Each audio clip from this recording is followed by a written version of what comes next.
खोपोली नगर परिषद हद्दीतील हॉटेल ऋषी वन समोरील पेन खोपोली महामार्गालगतच्या डोंगरावर मुरुम माफियांनी धुडगूस घातला असून मुरुम उत्खननाचा सपाटा चालवलाय। 100 ब्रॉस रॉयल्टीच्या नावाखाली येथून हजारो ब्रास मुरुमचे बेकायदेशीरपणे उत्खनन होऊ नये, महसूल अधिकारी व कर्मचारी धृतराष्ट्राच्या भूमिकेत असल्याचे चित्र दिसून येत आहे। खालापूर महसूल प्रशासनाच्या वरदहस्ताने मस्तावलेले मुरुम माफिया थेट वरिष्ठ लोकसेवकांनाच मॅनेज केल्याची भाषा करू लागलेत।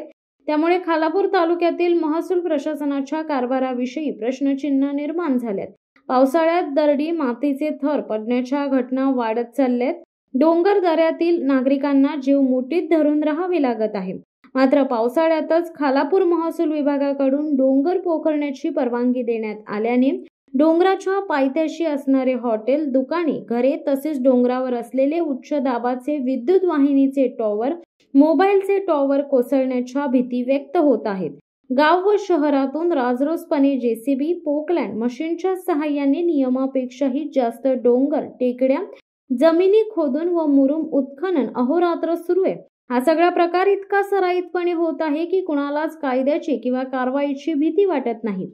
याच्या पाठीमागे काही गोडबंगाल आहे का, याचे गणित सामान्य माणसाला उलगडत नाही। कमी म्हणजे 100 ब्रासची रॉयल्टी काढून जास्त ब्रास मुरुम काढणे किंवा शेकडो ब्रास रॉयल्टीच्या नावाखाली हजारो ब्रास मुरुम काढण्याच्या अनुचित प्रकाराने शासनाला लाखो करोडो रुपयांचा चुना लावला जात आहे।